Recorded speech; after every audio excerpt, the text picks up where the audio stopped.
So good evening, everyone. So today's talk is beginning of many talks on philosophy that we have basically started to get the idea of asking more profound questions, because questioning is very important in science and in basically all the humanities in general.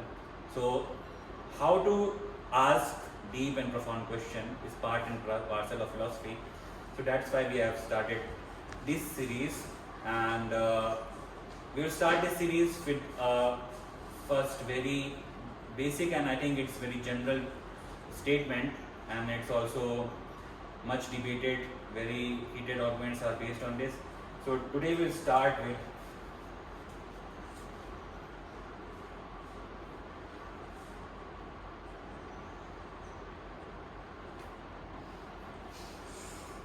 okay.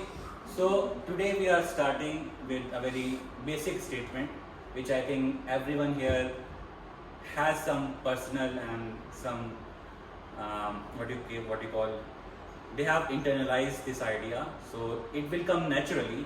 So that's why I'm starting the first episode from this idea, this is statement, the idea of God. So let me make the distinction very clear that philosophy is different from theology. What happens?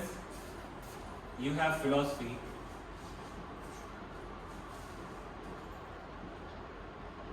and then you have theology.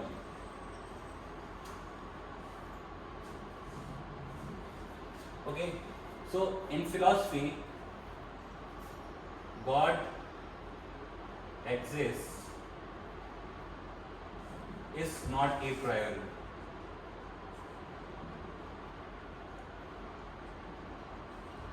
But in theology, when we talk about theology, it starts with the basic assumption that God is real and He is present.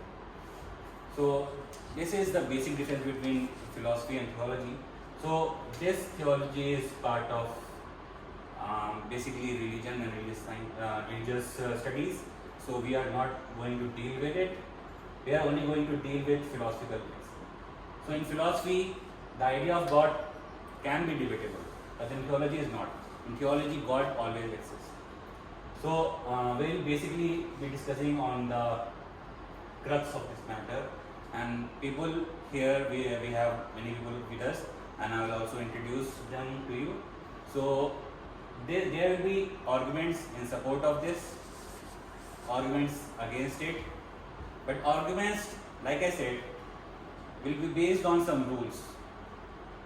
First rule is ad hominem attack won't be used, like personal comments or personal personal abusers won't be heard in this argument. So it will be a very civilized and formal discussion. Second is that the circular arguments, the arguments where A is the cause of B and B is then again the effect of A, that kind of circular arguments won't be allowed in this. And third is, what is the third rule? Circular. Third is the arguments that you have internalized. Like since your childhood, your parents have taught you something. Your parents have made you like you worship God and you do some rituals and stuff. So you have internalized it. If you make arguments based on those personal interactions, those won't be counted. Those would be like an induced argument that you got inherited from your parents. So those three rules are like that; those won't be allowed, and we will discuss about it in a thorough detail, and the discussion can get heated up. So I urge all the members to stay calm throughout the discussion and maintain the decorum. So first, we'll introduce the participants that we have with us, and then we'll start the discussion or on this statement. So let's start.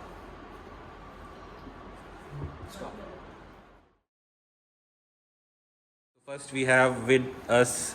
Myself, So can you tell us more about your beliefs and in which side you are on? I personally don't care if God exists or not. So you're agnostic. Yeah, agnostic.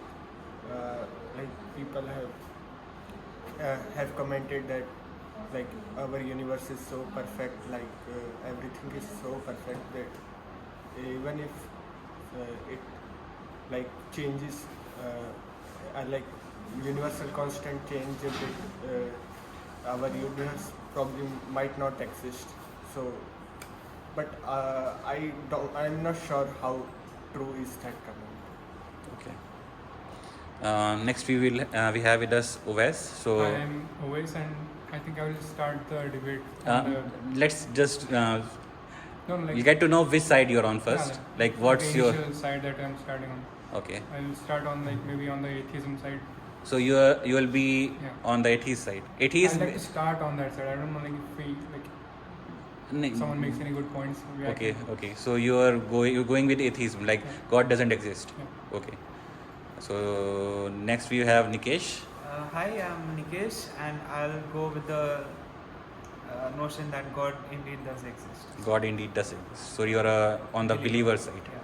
Next we have with us Jasper, and Jasper is a very controversial figure in our lab, and he makes sometimes statement which can be can create controversy. But yeah, let's see today what's his take on this idea of God and which side he's on. Okay, I'm a pretty atheistic guy. My Okay. worldview is very atheistic. But as Richard Dawkins said, one cannot say for absolutely certain something doesn't exist. Okay. So yeah, I'm very atheistic, for practical atheist. That's what people used to say. Practical atheism. Yeah. How you- practically, like, for all practical reason, I believe there is no God. For all practical reasons. For all practical purposes. Whatever You it don't is. need God for all the pragmatic things Yeah, that you do in life. No, not a Okay. chance. And so yeah, but But there's a but.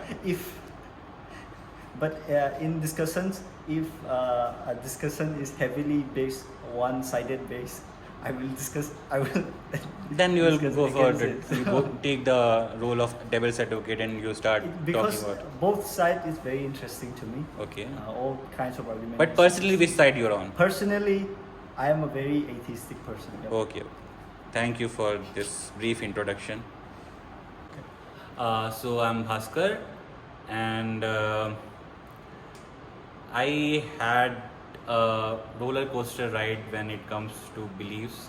I started as a believer, then things happened in life which made me agnostic, and at some point I was also inching towards atheism, but some things, some experiences, some what you call happened that turned me again back to the believer side. So at the present moment, in the discussion I will be choosing the side of believer. So I'll be supporting Nikesh here.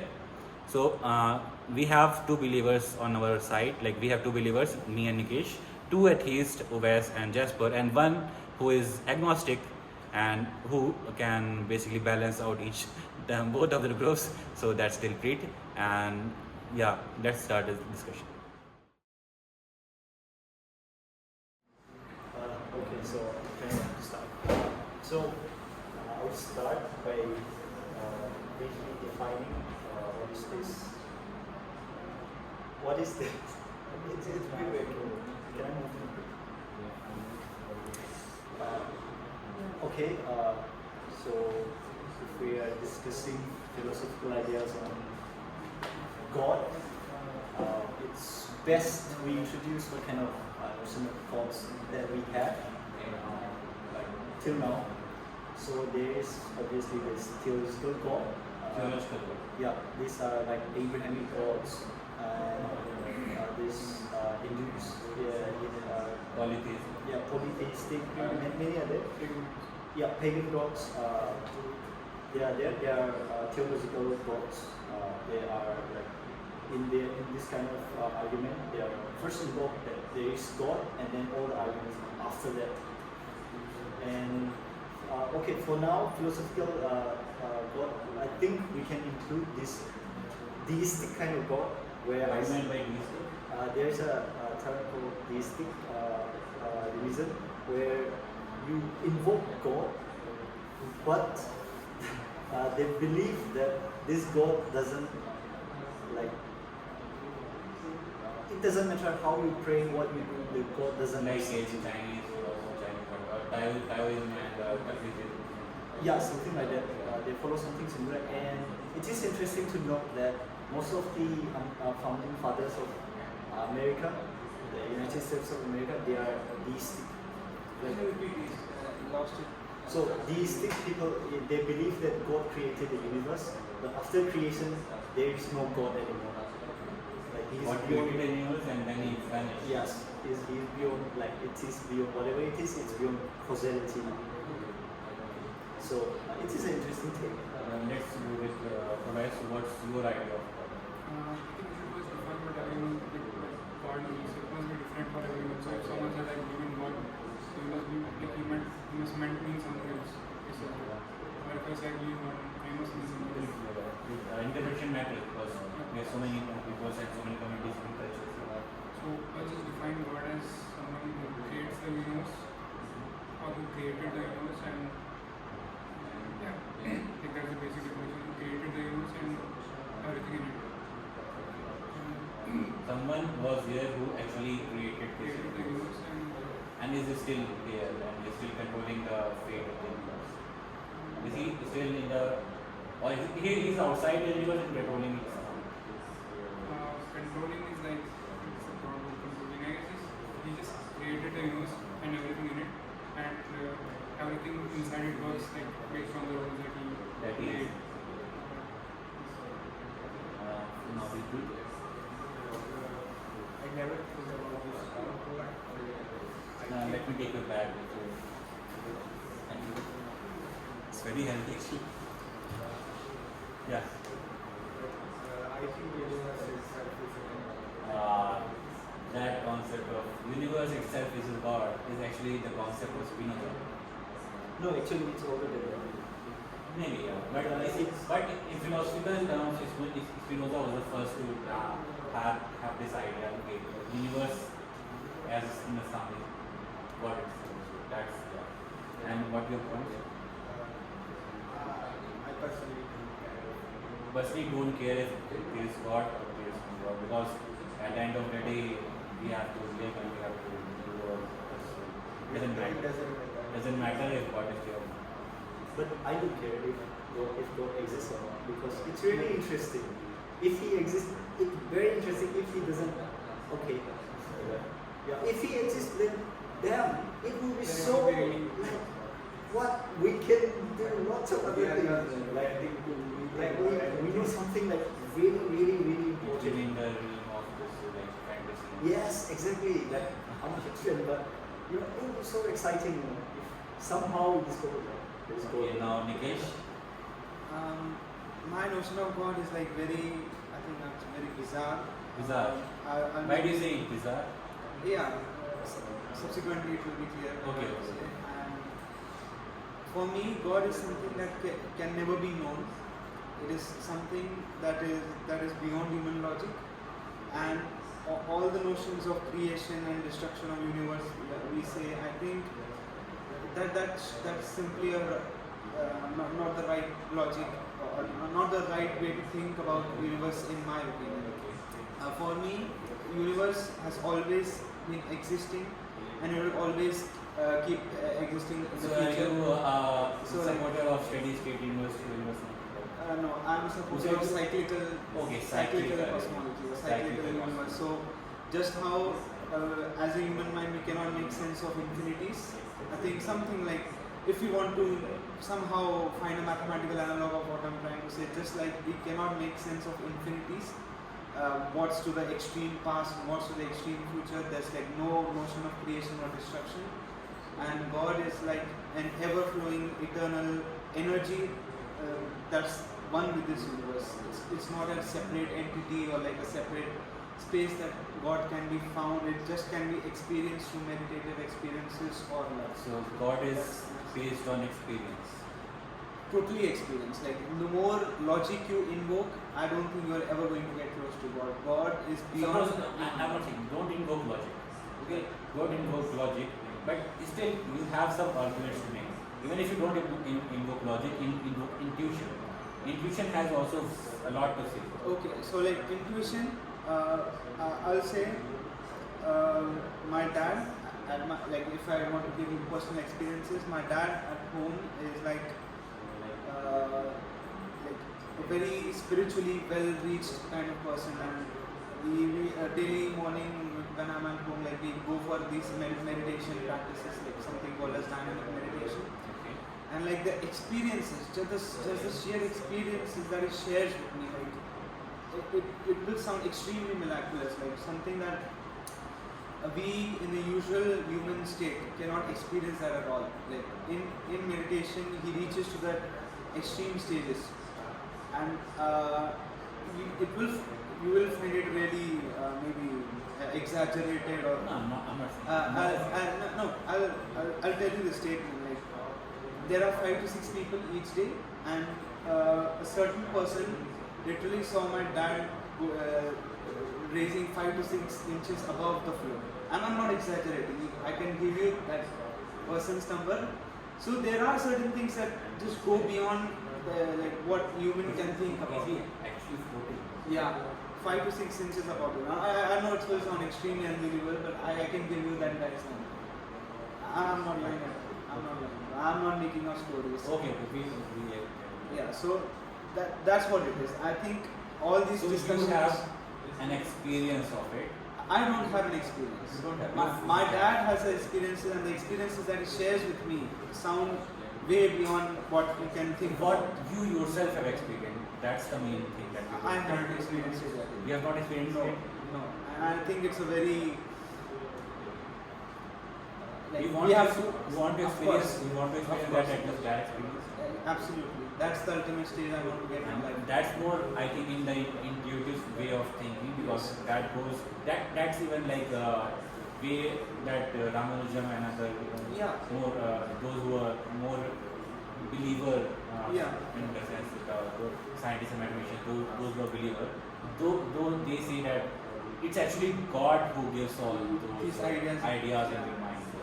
Okay, that's also a very deep intuitive way of talking about God. So, like, to summarize, God is not something that can be put in words. It can only be experienced, and when you experience it, you just go beyond all the usual.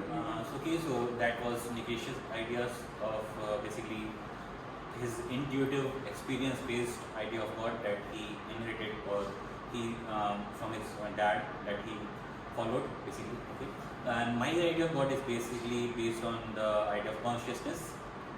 Even Roger Penrose says that, the idea of consciousness. So consciousness is something which is all pervading, and everyone is connected with each other and something. So suppose if someone gets hurt, then immediately you can feel that pain that the other person is going. There are some serial killers and murderers that don't feel that, but that's a separate topic. But in general human beings, like if someone is hurt, you feel that empathy towards the other human being. Why is that? Why you feeling? Why you connect to someone who you do not even know? So that's the idea. Like something is there which is connecting each other from a microcosmic level, and it even goes to from microcosm to the major our universe. Something is there which is connecting everything, and that connection I find that all in the perseverance of this consciousness as the idea of God. But again, we have so many different ideas of God here, like you all just heard. Now we'll start deconstructing this notion of idea of God. We have some atheists with us who will talk why God doesn't exist. We have, like, I'm a believer and Nikesh is a believer, so we talk, gives support or arguments in support of God. Then here is a neutral person. Dilpreet, who is basically an agnostic, so he will give his own argument, like why he basically thinks that we don't have enough evidence to say God exists one. So that's the whole discussion that we are going to have. So let's start with Jasper, the angry young man right now in the club, because he is right now very angry and something was something is deep which is hurting you. But something like God, it's like God is from the universe has given started giving punishment to you're getting hurt everywhere. Like it's a, but that hurt is not from God. It's from your own personal things that if you are hurt by something. I just have arguments. Okay, you are just wrong. So let's start with the argument. So why do you think that God doesn't exist? Yes. Okay, so the whole idea of atheistic arguments are just giving counterexample when people give the idea of God. We provide counterexample and say, what about this? What about this? We provide counterexample because there's nothing to depend on my side. All we can do is attack the idea of God. Attack. What do you want to attack that with? Attack means we provide counterexample. That's what attack. Attacking is a very Yeah, it's kind of harsh, but it is what we do. We attack the idea. We try to we ask questions in the idea. If someone said there is God, we ask what about this? Why then? Why not this? We question those. So those are atheistic arguments because on our side we don't have anything. We don't have anything to defend. So we have absolutely nothing on our side. We're just saying that your idea is okay. We have presented your idea. Then what about this? Why not this? How is this? We ask questions around it. That's what we do. you're saying that atheists are those who are asking the right questions and why. Not the right questions. We are just the people who questions. It doesn't matter. People who question, like even those who question against the church were kind of, but they were not atheists, I would say. They were also. Yeah, I mean for any physical, for any practical purpose, anyone can question anything. But we also To question the idea of God. That's the that's my main whole idea. So I'll start deconstructing with your idea. Not deconstructing, but this idea of God being the entire universe has been there for a few thousand years. the idea of God being the entire universe. Yeah, it's been there for a few thousand years. This idea is very old idea actually. But here is my one comment to that idea. It's just redefining what the universe is. It's just a fancy way of saying we're all connected in this universe. Fancy way of saying. Yeah. So I think there is absolutely nothing in that idea. It's not even God. Idea itself is something beyond human logic. So No, you can say anything you want. It doesn't really. But if you say the entire universe is God, what does it even mean? Entire universe. Okay. So okay, that's his argument that if you're saying entire universe is God, what does it even mean? So anyone has any counter argument to that question?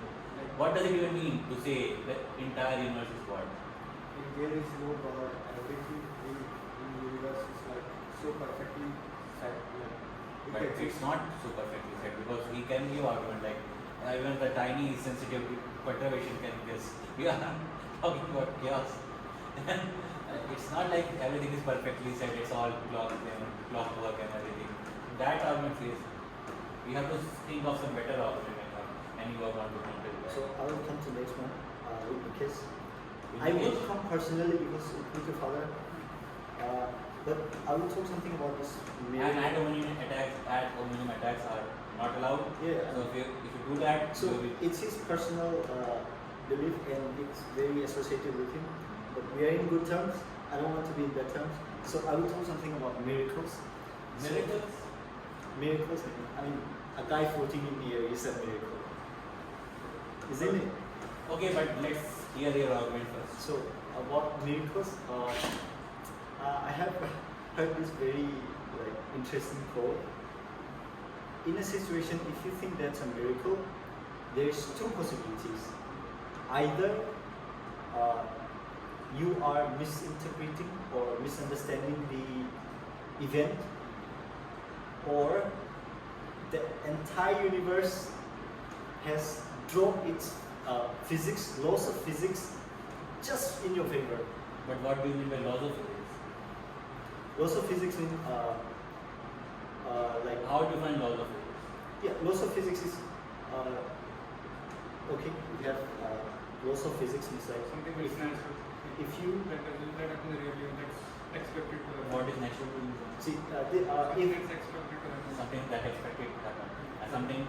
Sometimes things happen which are not expected, and what do you call them? I should say things that are They possible. are anomalies, or okay, I'll give example slowly. let's go in depth. Example. Let's go in depth. Yeah, we'll go in there. Example. Jesus walks on water. Okay. So, do you think the universe dropped all the physical laws just for Jesus Christ, or am I misinterpreting the event? So, which one is more I likely? would go not into that example, because that Like, example. when you quote this, you say like laws of physics is everything there is to this universe, but there's no absolute proof of that. No, Like, no, how no. do you know No, only no, physics? I am giving you two options. What two options are you The giving? first one, One is we misinterpreted We misinterpret the the event. event. We somehow misunderstood the event. Okay. The second is the laws of universe has gone away in that instant. The laws you are familiar with and the laws you are expect, like if I put a pen here, you expect it to fall and it falls all the time. It's what you're expecting. These are the laws of physics. But that expectation is based on the hardwiring of your brain that you have been. No, it is true, but if you do the experiment, you are expected to have it, and it is familiar with us. But with that, and you are misunderstanding the entire event. Okay, so someone wants to make counter argument here. Which one is more likely? Can you make like, one? so when you make the comment of laws of physics again, like if you go in the pre-relativistic, you will go like from the physics logic. Like if you go into the pre-relativistic era, and like someone would have randomly popped in and would have said, okay, no, time cannot be experienced separately by two different entities. If you were to live in that era, you would say no, because in your general perception, you have never faced that time is different for two observers. But so in that era, you would have said, no, this is like universe is dropping all its laws and something anomalous is happening. So right now, the second argument that I'm saying that the laws of physics, the universe law drops laws of physics, that argument in itself has a flaw, because then you are making an inherent assumption that everything there is to this universe is laws of physics, and we have discovered all the laws of physics. And the second, and then you have the misunderstanding part. Essentially, that is something. Then the natural question arises: why not a third interpretation that okay, what I'm seeing is actually right? Like you are in both the arguments, are just like being very biased towards like no, this miracles never can happen. Yeah. Okay, so Jasper will give his response to this argument. Let's just take a 1 minute break. Yeah, Jasper, please. Okay, I will give you another counter example. When we talk about these miracles, it doesn't involve this, like, for all practical purpose, we have discovered the laws of physics, we discovered the classical era. Classical area. A stone near the earth is always going to fall or orbit around the earth. Like, we know exactly what the stone's going to act. We're talking about classical physics. Yeah, he invoked relativistic concept. Classical physics is a very good approximation. You can almost say we have discovered everything in our lives. So when I invoke miracles, not me who are invoking, when people invoke miracles, they always go against this classical laws of physics. So are you questioning classical laws of physics? Because I'm not questioning class. I'm not saying that it forms. How do I put it? Like if there is a certain set, I have a certain set. Classical laws of physics hold to very well in a certain subset of that superset, Yeah. but it does not necessarily cover everything in that superset. of course, that's true. But Miracles can lie outside that superset where Because classical physics even in, cannot even reach. I will give a support to this argument. Even in dynamical systems, you have those kind of motions. Let's take this example of pendulum or something. you are expected, you think like, okay, pendulum will just have this oscillatory motion, but that's only when you make a small angular approximation. The moment you go beyond the small angular approximation, the things that you were expecting are not going to happen. So it's also based on your own understanding of the whole situation. Like, you know, all the possibilities that can happen. If you're not familiar enough with those possibilities and you think, okay, that thing that happens is miracle, but actually it's also one of the possibilities that could be a part of it. To my argument. Now, do you have anything to say on that? Yes, yes. Okay, one, if we invoke about the pendulum, of course, if we have a, we know if we have a powerful computer, we can expect, we know everything that we can know about it. We can't. Yes, we can. We can know up to infinite. We can't. Yes, we can. Because we can only make sense of things which are deterministic.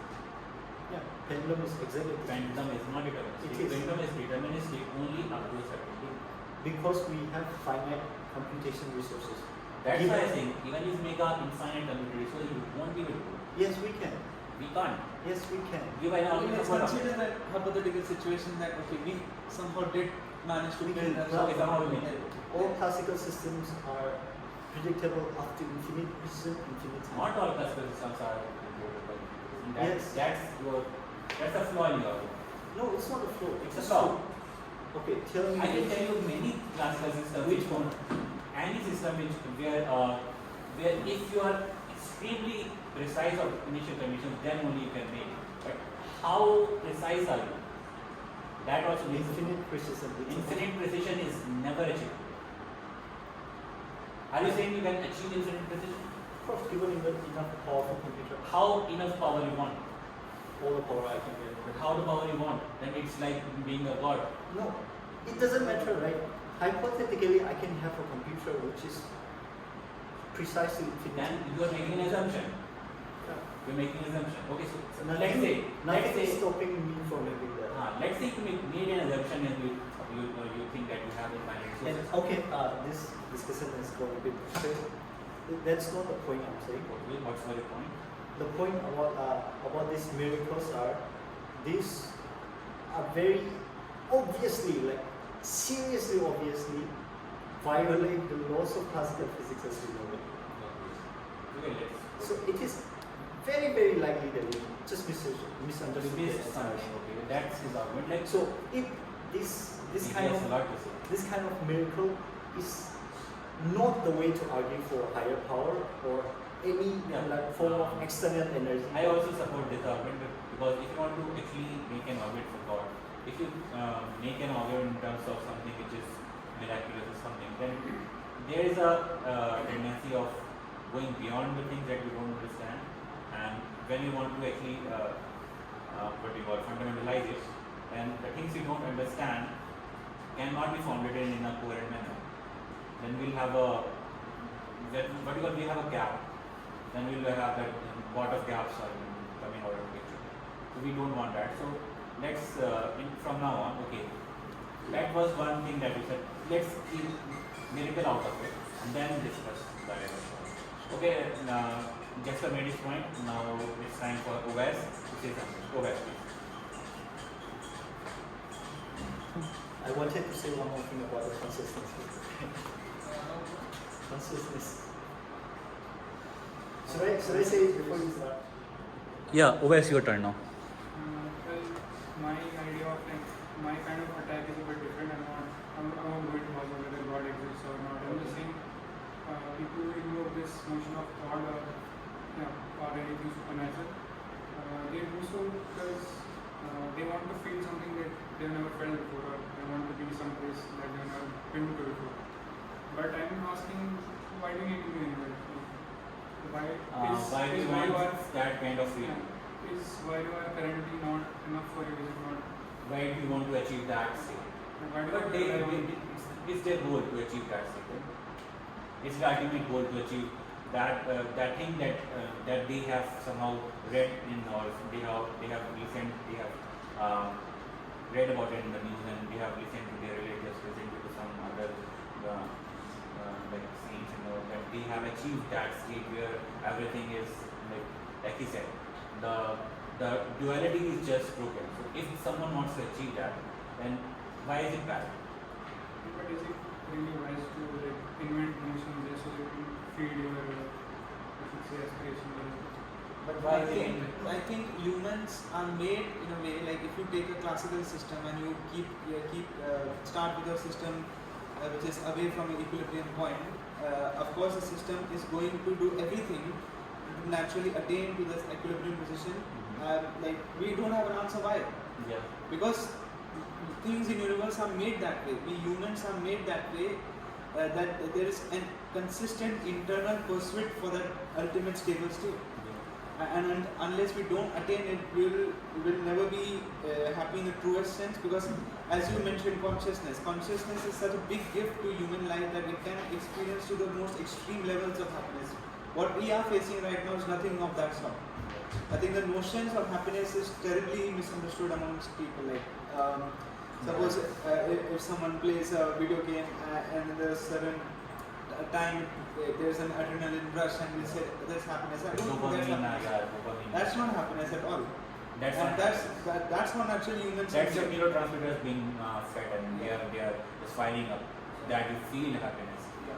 That's not the concept of happiness. Yeah. Yeah. So if someone wants to achieve that state where they achieve true happiness, I think everyone is made to achieve that state. It's like just like 99% of people will, even till their death, just end up being terribly astray, and then at the time of death. But we don't need.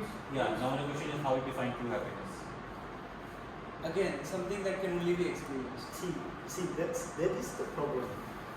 That is the That's the it is very convenient for us to say it is something that we experience. It is something out of logical.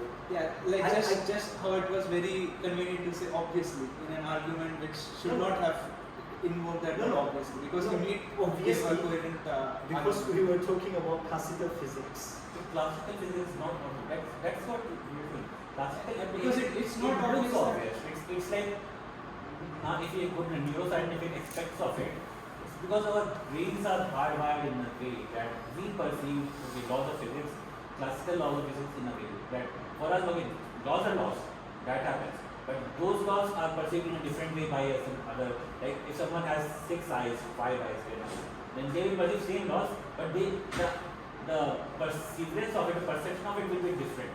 So it doesn't behind. It doesn't matter, but still, it affects the way you universe. It affects the way you live. Yeah, but there is something. Okay, maybe I'll say this. Okay, when you are in a truly happy state, even if you're locked in a room with a dark locked in room, you have nothing to do. There's enough of internal flow of energy that you can still do something to make yourself feel happy in that state. Okay, if you want to put it concretely, that's what I mean by true happiness. You continue. Like if your happiness is associated with materialistic objects, people, or anything of that sort, and it is not coming internally, then it's not true happiness. That's how I would put it concretely. Okay. But why would I need wait. God or anything to reach that happiness? Like, it should come out of my new consciousness, or Of course, yeah. of course it should. It Yeah. should, ideally. but by defining God as like something that created everything. No, I did not say. I totally discarded that notion of creation Yeah, and we destruction. decided to. Yeah, we have discarded that. Yeah. So. Yeah, just I want to make a comment. Let's pause for 30 seconds.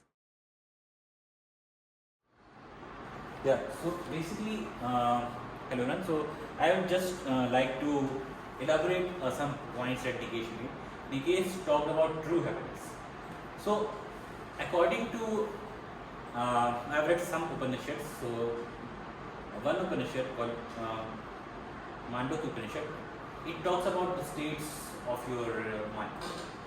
So, in the states of mind, one is Jagrat state, which is your state where you are awake state. Jagrat is awake. Then it's Swapna or Shashwat, that when you sleep, when you sleep, you are in a dream state.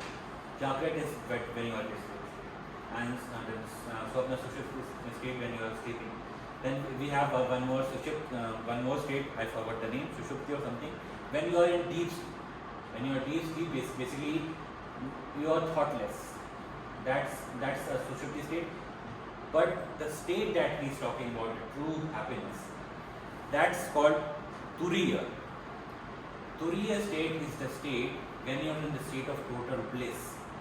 Total bliss is not something which can be expressed in terms of the happiness that we have accustomed ourselves by these notions of this what you call external or from deriving happiness from this external objects or goods or from your people. That's external to us. Internal happiness comes in a state which is called Turiya. Turiya is something which can't be defined, which can't be even logically and thoroughly make sense of it. You have, even if you want to actually make sense of that state, you have to achieve that state. That state is the highest sense of. Why are we discarding this external form of happiness, like happiness from the people? Yeah, we are not discarding. Because that's not permanent. Like, okay, Humans if have you evolved to like stay in groups Yeah. and to be together. It's not like it's not Yeah, necessary to be but alone. even in togetherness, even if you're together, So I can't really have happiness. when if you're together, there are also two kinds of happiness. One happiness that's based on external factors, like something is given, like it's give and take happiness. You give some gifts, get happy. You are based on you are given something, you feel happy. But even in that two-person happiness, you can achieve that curiously. Why, how, and why is a long journey. It's a long journey, and that requires mutual trust, mutual understanding, and mutual growth. When you have achieved that level of basically it's kind of level of entanglement. You understand what the other is having without even actually hearing his words. You see him and you understand what he's feeling. That level of connection when you achieve, and when you feel that connection, that's the Turiya.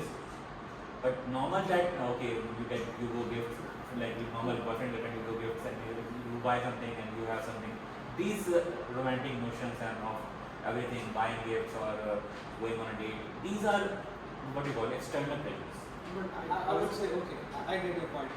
Like now, if you are in, if you say, okay, now I'm deriving happiness out of these external objects, then those objects, you should not be entangled to them in a way that if that object is present, then you go into a depressed state. For example, people that are extremely social. Like if they have people around them, they will feel happy, but as soon as they go into a lonely state, they get depressed. Why? Why? Because they are deriving pleasure from external triggers. There is this term in Hinduism, also in Buddhism, I think it's called the samta. Yeah.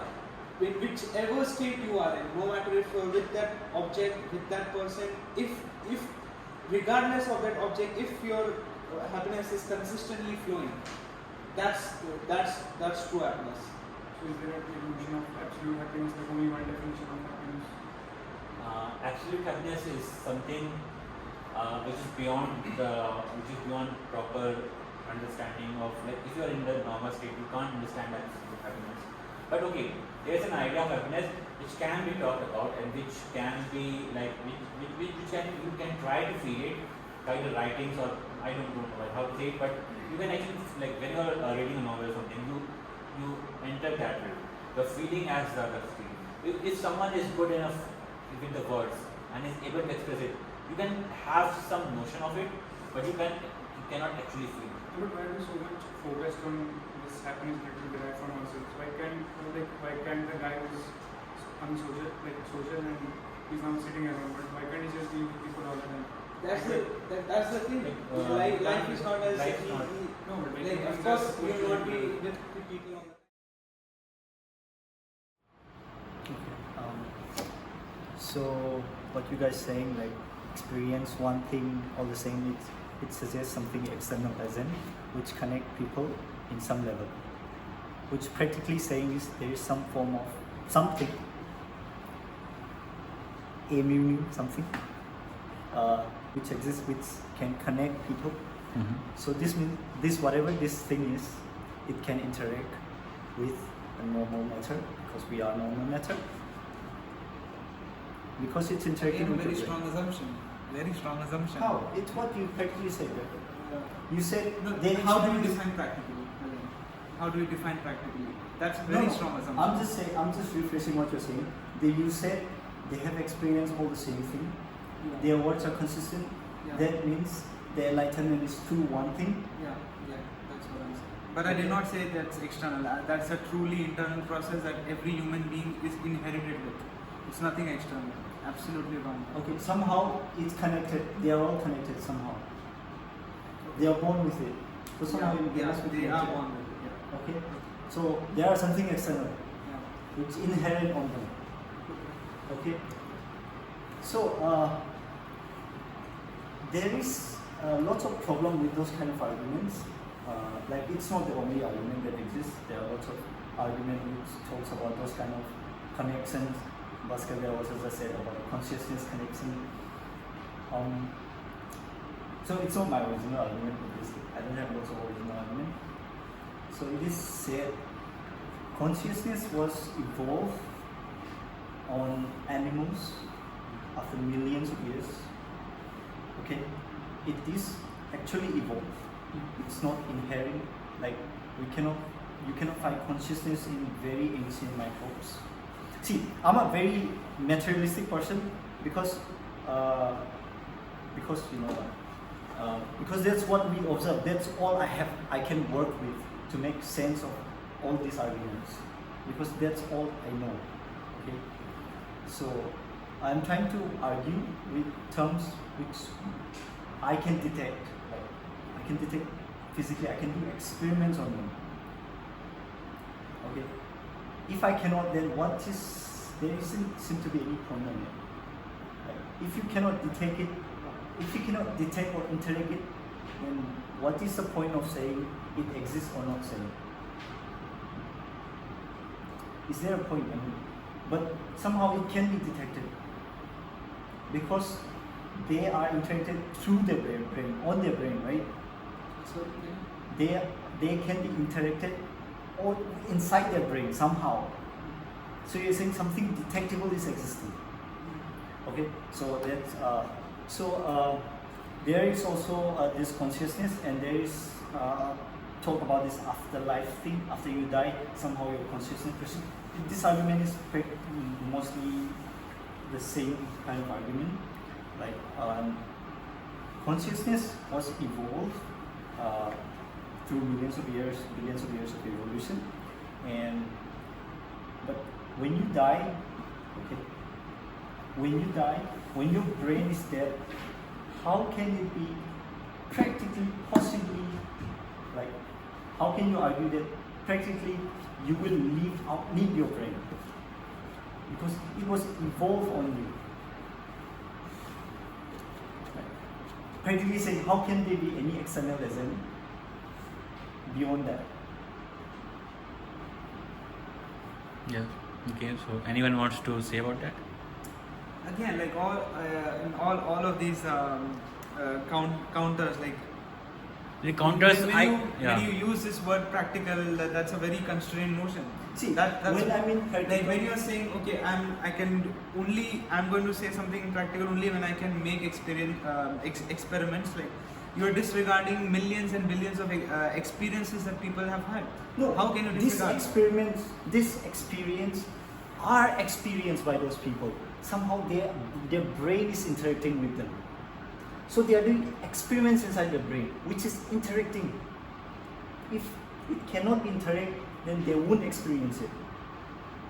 So let me ask a question. Suppose, for example, let's take example of Ramanujam. When he says that actually his home goddess Namagiri talked to him, and ideas that he had were given to him by the goddess, what do you make of it?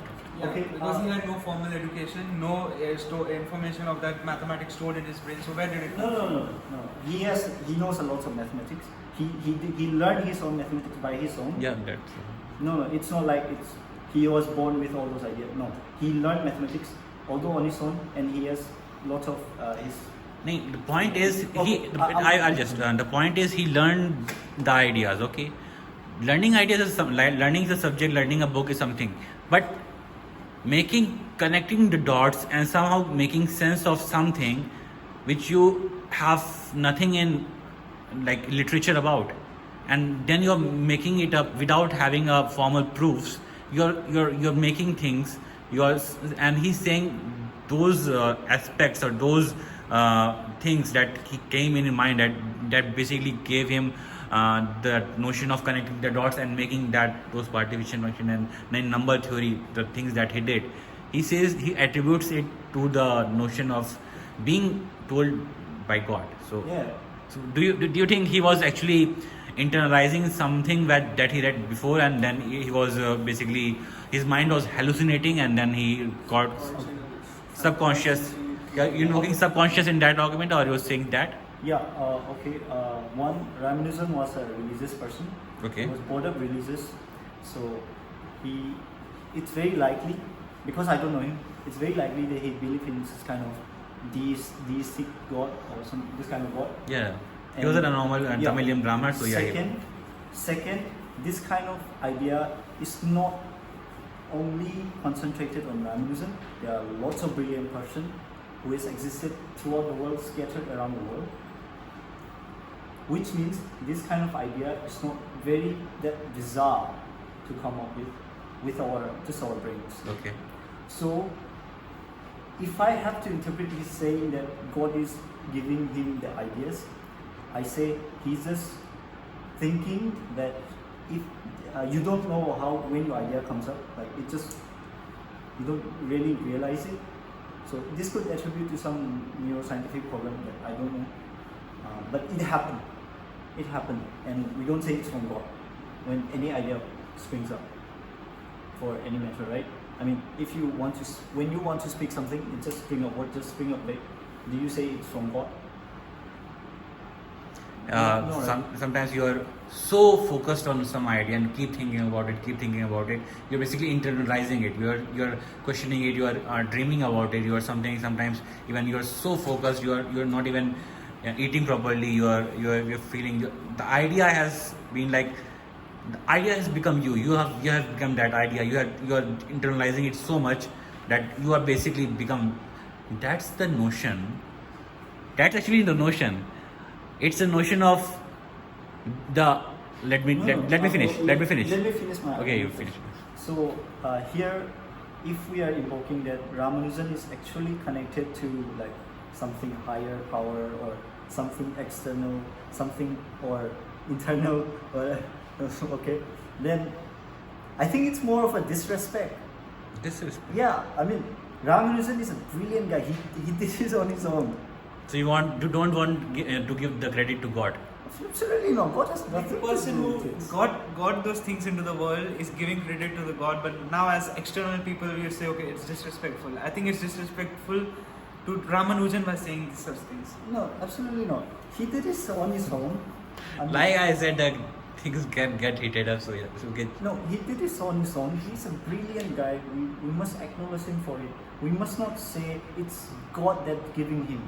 But he's actually saying that. He might think that, but it's not God Okay. which giving him. So It you are is thinking he him was giving us. delusional. He was having hallucinations. No, I'm not saying he was delusional. I think he's just misinterpreting his situation there. Okay. He thinks when his ideas sprung up, he might think that this idea is so good that God must have given him, because he believes God exists. Okay. That is what I'm saying. Okay. Yeah. So I think it is a bit insulting to believe that God is the one giving us those ideas, not Is it insulting to believe that Yes. God can give us ideas? Yes. But what is the logic or what is the rationale behind your argument? Because it's not. Because it is the person who's giving us If an atheist says this, it's okay. But if a believer says that, then he's being respectable to his entirety. If someone is believer and he's saying that, okay, my ideas are coming from higher power and I'm just being respectful to them. So what's wrong in that? There's a No, clear bias. There's a clear bias. Clear bias. For atheism. It's a clear bias, and you are being atheistic. That you are being super atheistic. That you, even if someone is going and being respectful to his deity, you are just saying No. why are you being You can- respectful? I mean, It's a clear bias from your part. What you appreciate of your is, but the idea is not on you. The idea was given by Ramanujan.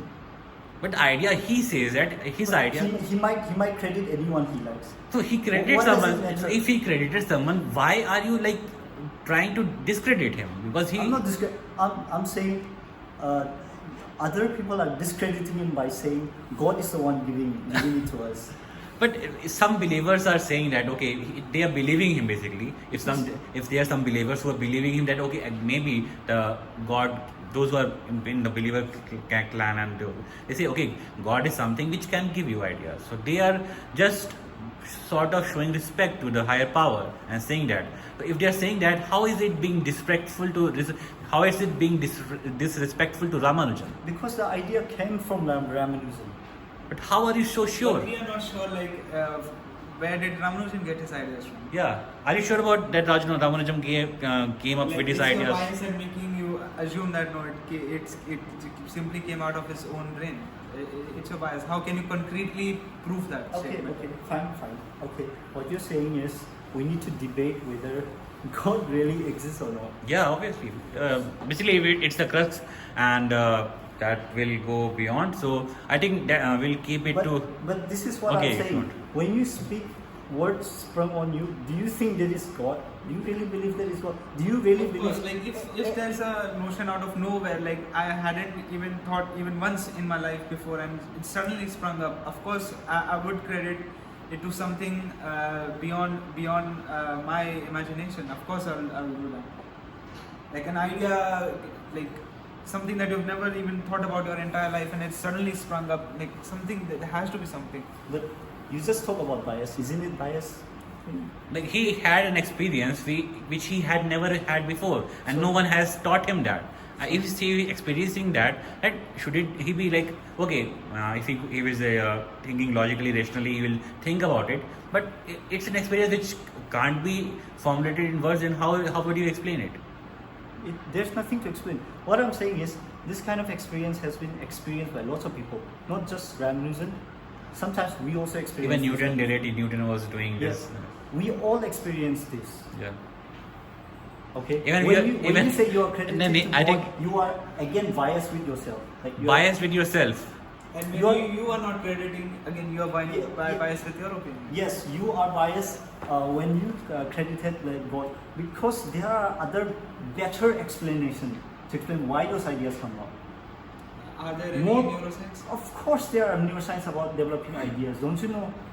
We have done many. Of course, it doesn't mean we have known everything about neuroscience, but there are lots of studies they have done where ideas came out from. There are better, more elegant solutions than saying God did this. That's what I'm saying. Again, elegant is subjective, extremely Yeah, subjective. whatever elegant, whatever you say, there are more realistic, better explanation. Realistic again is subjective. How do you define realistic? It's again your coming from your own experiences. For me, something else can be realistic. Some of the arguments that you are making are actually subjective. Exactly. I also support Nikesh, because Okay, when you are saying it is because I'll tell you why. It's because I believe that the material world is all there is. you believe the material is all that is. Because Like, you guys believe there are something else beyond this. That is why you think it's subjective. But my argument is why I believe in this kind of thing is because Do you think what you believe everyone else also believes that? it doesn't matter what I believe or everyone else believes. Okay. It matters what we can test. I believe in this. I believe that scientific argument is a very good argument, because if we can't test this, then what is the point of talking?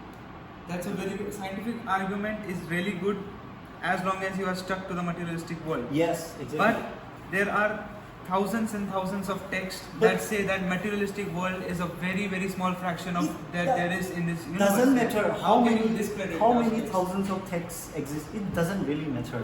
What I'm saying is, if that thing, that whatever that thing cannot interact with our this materialistic world, how can we experience it? How can we do it? Of course, experience it. Again, Experiencing is interaction. no, It absolutely is- not. You are Absolutely not. No. You are no. When you experience something, your behavior changes. That means you are interacting with this materialistic world. Somehow, if you think that interaction comes from those which beyond this materialistic world, then there has been an interaction between those world and this materialistic world. That means there is interaction somehow in between this.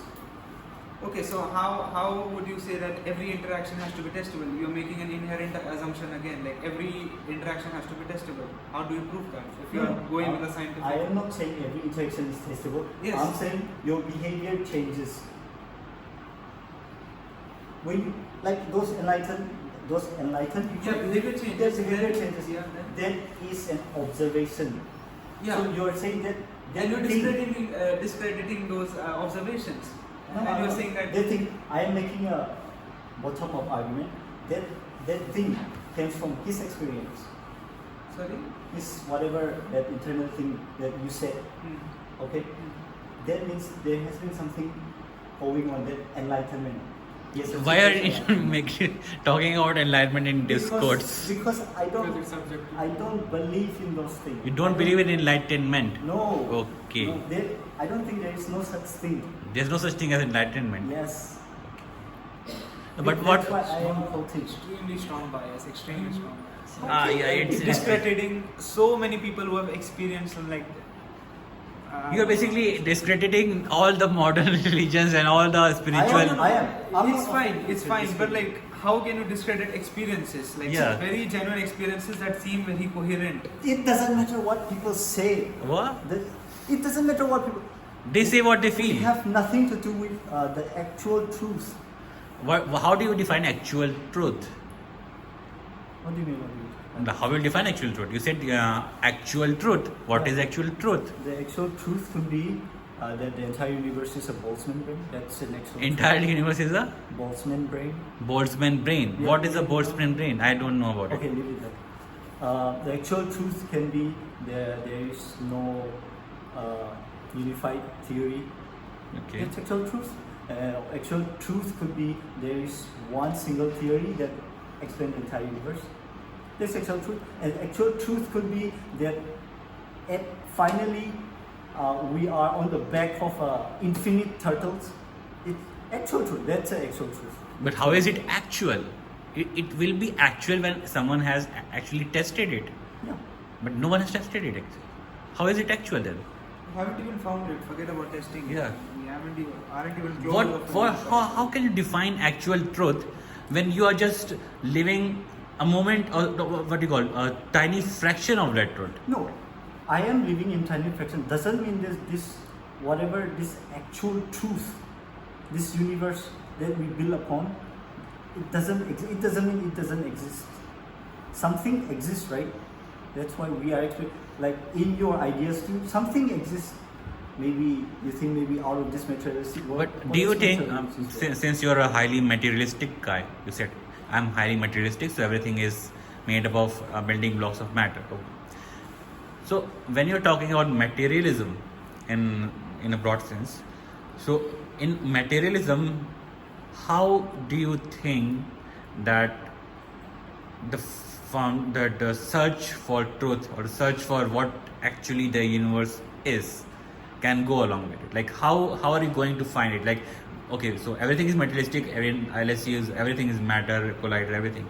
This is materialistic. But even then, we haven't still been able to find out the real foundations of that's that's true. true. That's true. That's true. So there needs to be something, like if we go by that God of gaps argument, it's a God of gaps argument. There are gaps in your beliefs. Of course, yeah. The gaps. Yeah. There are still some things which have not been fully found out. Yeah, that's true. So people argue that you have been trying so hard now, like it's going on like physics has been stuck For last 50 years. So why is it that? Yeah. So what's your take on it? Okay. Just one. So. Yeah. Okay, so about this physics getting stuck, we are stuck with physics doesn't mean that the actual truth that the objective truth is the language. It doesn't mean that it doesn't exist. It means we are just stuck. One, it means we are just stuck. Okay, so It that's doesn't exactly mean when you say that all of that conscious experience does not exist. Maybe you are stuck with your potential of It's true. discovering all that there is inside. Yeah, it's true. I'm not saying I'm true. I am just arguing. I'm just arguing using the logics, using like what can be tested, what cannot be tested. Okay, because somehow you are implying that this thing beyond this materialistic world can be interacted with human mind somehow, and It is change- interactive, but it is not testable. And everything that is interactive does not need to be testable. So that's the whole testable point. in the sense change their behavior. It does change the behavior. Yeah, that means there is some But then you're interaction. discrediting that, okay, this behavior would have come out of something else other than that interaction. So how do we believers even prove No, to no, you no. that? Okay, I am saying, or I'm saying, or it might not be that interaction. It might not be no such so you're interaction. disregarding that interaction in either way. Yes, I am disregarding because So that's a bias. no, because How do I prove? No, no, no, There- no. If there's no testability, No, no, no, no, there's no, no. scientific Wait. testability. Because the idea is to attack your foundation. Attack the Because you- foundation. No, that's it. The interaction is the from the interaction everything proceeds. Okay. So I'm just saying, okay, you said that, or there's something else. There's no interaction. It just came up to their mind. I would say the same to you. If you say that, okay, it just came out of mind, or it could be an interaction. Yeah, you can, but there are other explanations. So we have two explanations here. So how? So you cannot for certain say it's the interaction. So then how the do whole we idea. if there is no testability, if there is certain testability in terms of behavior, even you are speculating that, then how do you say, like, how do we even give a proof? Proof of what? Like interaction does exist. It's not just something that is randomly popping out of the mind. Interaction does It does exist. exist. Yeah. Okay. You're saying it's not testable. Behavior changes. You're No. saying the other possibility. No. I'm saying behavior changes. I'm just saying what you're saying because they achieve their enlightenment, the interaction. That's why they behave differently from us, from a new normal human Yeah. being. Absolutely. So these are testable things. We can observe this thing Yeah. Right. from the back. That's what you are saying. Yeah. Okay, you are making a top-down argument. Yeah. So I can also make a bottom-up argument. So for these enlightenment people, okay, their behavior changes. What you observe is their way of saying things. You feel nice, you feel appreciated, you feel happy, okay, with what they're saying. That's what you observe, Mm. okay, nothing else, Yeah. nothing else. Yeah. What I'm saying is they could be behaving that way from other reasons. Other reasons. That's What can be what the I- other reasons then? They can be other They might have done some drugs. True. that could have. One explanation. No, that's See, also actually true. Like I heard of some tribes who claim to be like anti-enlightened, but actually when they found out they were like mixing herbs, which were like a compound called ayahuasca. It's a hallucinating You sound compound. extremely bizarre, but like being in a state after taking drugs is very much equivalent to being Yes, in an last Atlantic time state. I got 17th of August. Okay. You I'm got- very embarrassed. I was drunk. I went to chai break. You went to Chai break. chai. Yeah, there's in forum. Okay. I took like nearly 20 shots. Okay. I 20 have- shots? I have very high tolerance for alcohol. And I reached here, I was hallucinating, man. See, one explanation. I was actually, but But please don't tell anyone. I will drink again. But see, what I'm saying is, there are other better explanations of your observations. again better and subjective. Okay, fine. Other explanations of your observations. But that does not rule out the possibility of interaction. Of course not. Of course not. It's not falsifiable. But your idea is not concrete anymore. So, But So there, is your idea of that materialism is equal to everything is? Like how do you falsify the idea that there is something even beyond materialism? I would go Vivekanand was also a good meditator. So I would just, I'm behind the camera, so I think you guys are hearing the voice. So Vivekanand also did the same thing. He was a good meditator, and he went to a state where he found a state of total bliss. Like he was like in the Turiya state. He found that state. But what happened when he found that state, and somehow in his next meditative experiences and he started failing to find that because of some thoughts, like thoughts arising and the hullabaloo of all the like monkey mind. He was not able to control that. Then what he started taking those hallucinogens, which basically drugs basically, and he started taking this, and then he started taking because he wanted to achieve that happiness. So that was like, it's like so powerful, that state, that you can, if someone actually achieves that, they can go to any length again to achieve that. Yes, absolutely. So that was a what you call negative aspect of because there have been many stories like by doing that he actually started his brain got slowly destroying. When you take these mushrooms or hallucinogens, what it happens, your neurotransmitters, all the neurocircuits, they start slowly disintegrating, and the actual experience that you get in the meditative state, that's the soul experience without any kind of this destructive thing. Exactly. But when you are taking, it's like a shortcut. Yes. It's like a And shortcut. It's a very temporary experience. It hurts your body. It's a shortcut, and it's not the true experience. Like meditative experiences are even way beyond what you get after having drugs or Yes, sir. alcohol. That's why I say those things that you are saying, they can give you that state, but that's temporary. yeah, that's true.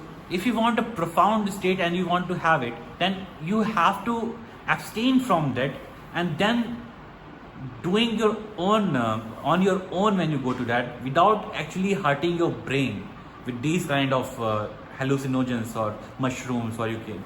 That's a different thing. That's true. That's like having a shortcut to that state, and then when you have shortcut, then your brain is actually not allowing you. Yeah, that is true, but I think we have just diverted a bit. The whole idea was, it could be that your brain is doing all these things without invoking any. Even okay, when you are saying that, actually Buddhism is the whole idea of Buddhism is a neurological brain science. It's all brain science. If you read properly the Buddhism concept of, there's what you call, they have aspects of Buddhism. One is Theravada or I forgot it. There are many schools of Buddhism, and those basically are, when you study modern neuroscience, they actually practice that to achieve those. In Buddhism, there's no concept of God. Yeah. So this whole idea of invoking like higher thing just came down to similar arguments with gods of gaps. That is what I'm saying. Like we don't, like of course neuroscience is not a complete science. We don't know lots of things about brain. It's still a lot of mystery.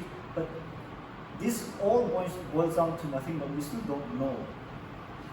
We still don't know about this thing. Yes. So I don't think. But I personally believe that these things will be sorted out in a few decades. I believe we're still working. I believe it can be sorted out because brain can be reproduced, replicated. We can. Brain is not everything. I'd say I don't think even consciousness resides inside brain. No, that's a whole idea.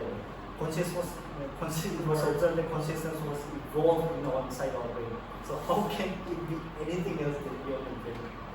Okay, guys. So next 10 minutes will be the final conclusion of the whole, because it will go along because it's a never ending. Yeah. It's never ending because See, the whole idea is.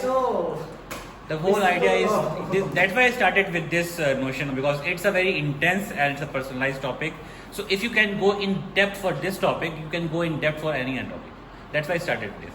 But okay, next 10 minutes will be like a sort of conclusion, and you will give the concluding remarks to what we want to say according to this topic, and then we'll conclude it.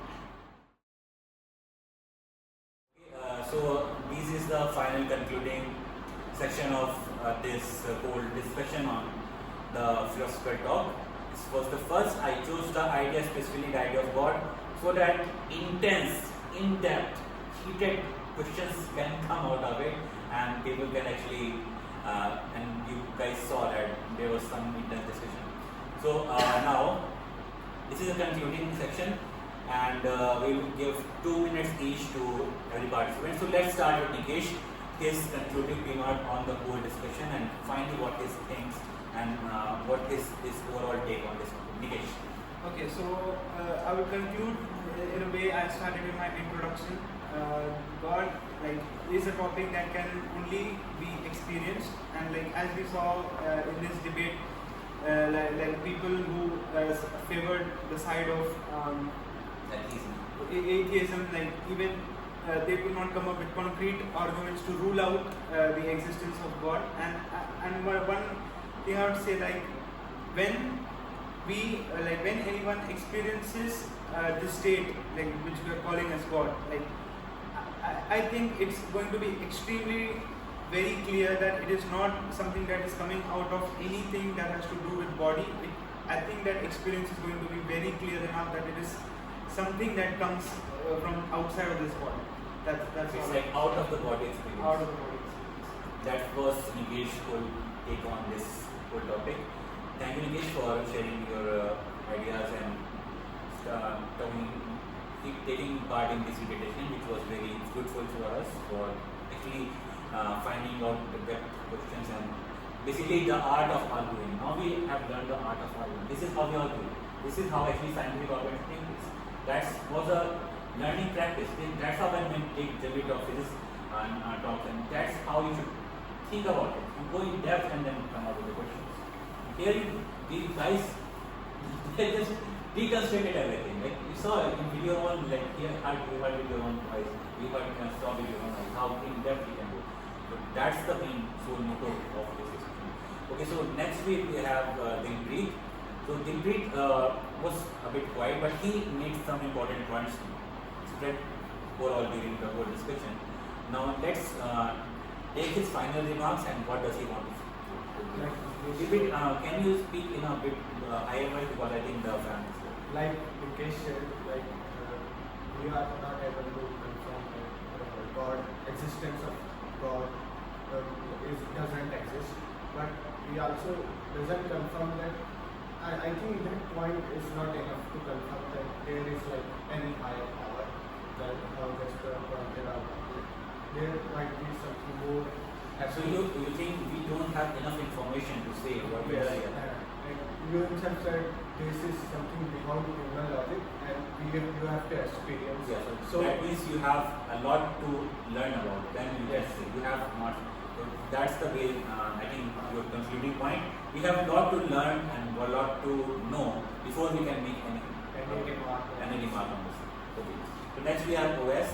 OS also made many interesting and very insightful points. Those were very helpful in the discussion.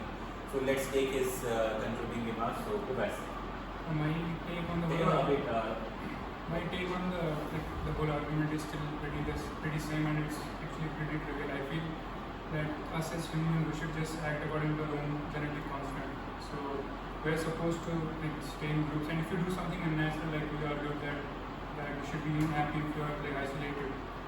But I guess that's like that's something that's outside our genetic construct. And obviously, if you behave opposite to what your natural construct is, you will observe contradictory or unnatural things accordingly. But that's your point, that our whole soul construct is natural construct to be in groups. Right? I'm saying this that we have to act according to our genetic construct. But, Genetic construct. yeah, so But genetic also evolves slowly. yeah, it also works. and like we keep evolving with it. Better keep evolving with it, and we shouldn't like find means to go out of our own construct. So we shouldn't be creating for So we should be in our natural settings. Yeah, we should stay in our own bubble. Also. So that's his maneuver. Okay, Jasper was a bit, he went out the bounds and sometimes he got so heated that we needed to pause for a bit. So before taking his final arguments, let's thank him for making this discussion so intense, so interesting and so rigorous, I would say, because the points that he, the counter points and everything, even if it was subjective according to some of the panelists here, like, but still the points that he made were very heated and they had some depth in it. So let's take his final remarks. Just Okay. So my final remark is contrary to what you just said, you cannot absolutely 100% say something doesn't exist. But we can say something exists for 100%. So if anyone is telling anything exists, it's on them to prove it exists. And it's on us to question those existence, those arguments. why are being safe from disproving that? Statements. Like you want everything to go that side. You're throwing away. It's like No, it's your individual job. I'm not claiming anything. Okay, you're not The saying. whole idea is to, if someone say this topic, God exists, then my job is to question everything, like find out all the find all the loopholes of this. You attack the foundation of it. Yes, we attack the foundation of this, like we do with everything. Because as a scientist, our job is to do that, attack all the foundation as much as we can. That's how we build the most concrete idea that we will ever develop. And God, like the concept, many concepts of God is very scientific hypothesis. They are very, we can, like, it's a lot of claim. It's very, but to say they are real or not, they must be testable, they must be falsifiable, they must be subjected to scientific, Temperament or ego. they must be subjected to. But again, scientific temperament is a deep discipline philosophy that we got. Okay, so my final remark, as I want to conclude, is that I was behind the camera, I was in front of the camera, and I've seen that debate. So I think there is a concept in the literature, and also it has been tested by neuroscience. The part of the brain which is responsible for love is also responsible for hate. So the one, if you're obsessing about something, whether you're believing in it and whether you want to disprove it, at the end of the day, your brain is actually doing the same thing, whether you're a believer and believing the what, and whether you're disbeliever and trying your best to disprove that. It's basically opposite of that proving is not disproving. Opposite of love is not hate. There's a quote. The opposite of love is not hate. The opposite of love is indifference. So here I think the believers and the disbelievers are in the same boat. They are in the same boat because they are obsessing over something which they want to talk about. The only people who are saved from this is what the hell does it say about us? Like, who the hell cares whether there is God or no God? So those who actually don't think, like those who think the idea of this is meaningless, we should go on our journey with.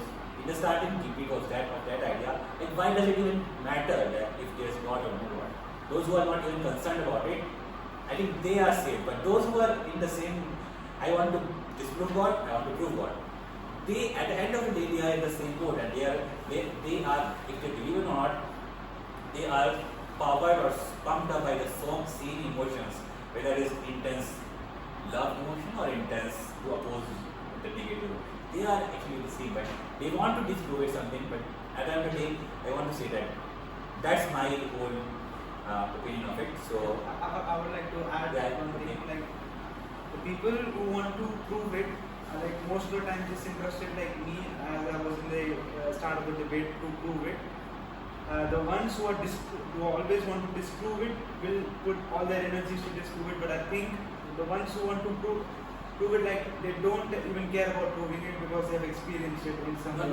now that at least I actually putting the ball in your court that you I have don't to care.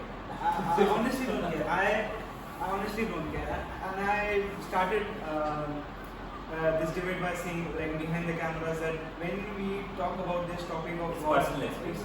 it's always going to be the ones who are not non-believers who are eventually going to find some or the other way to it win happens, the it debate. happens in every But, debate. but the ones who have experienced, I think they will not even bother to care about prove. I think the ones who want to disprove it are not desperate. That's what I So that was all Yeah, about. we are desperate by the way. So at least disparate believers are not so disparate. They have already experienced this. So they say, "Who the hell cares? Like, why should I prove something which I have already experienced?" And there's some people who feel like, why does it even matter? So this was the whole aspect of it. So I think you guys enjoyed the videos, and this was just to start the whole series on the philosophical questioning. They have made some good arguments. We have come to the arguments like God of the gap arguments. We have made humanistic arguments. So many arguments and so many in-depth questions, counter arguments. That's how the questioning starts. That's how we should question. So if this was the start of one idea which was very intense, now we'll go to some ideas which are less intense. We'll talk about. So now you get the gist of it. How to question, how to argue, how to put your argument in such a manner that can other actually get it and then make his argument in its own. Like some argument is made and you have to understand it, understand the premise of it, from where it's coming. Then you have to make some put some example that actually disproves one of the aspects. You have to basically falsify the argument that he is making by making his argument what we call at dead end by making something which is from your own coherent state of mind. That's how the philosophical talk happens, and I personally think they are very important for a university because the whole act of questioning, the whole when you are physics or your math, those ideas, those questions, they all come from the in-depth analysis of the topic. Here we went in-depth, we deconstructed everything. So when you deconstruct the questions, the ideas will come naturally. So why do you need to have like these days we have like I don't have ideas. Ideas will come. You have to go in depth. You have to deconstruct everything. Ideas will come naturally. That was the main ultimate learning motive from this topic. Because you get ideas. Huh? There's so many ideas not coming out. How do you disprove it? How to do it? So ideas will come when you're talking. So I think we should end this talk by this thing. And yeah, thank you very much for listening.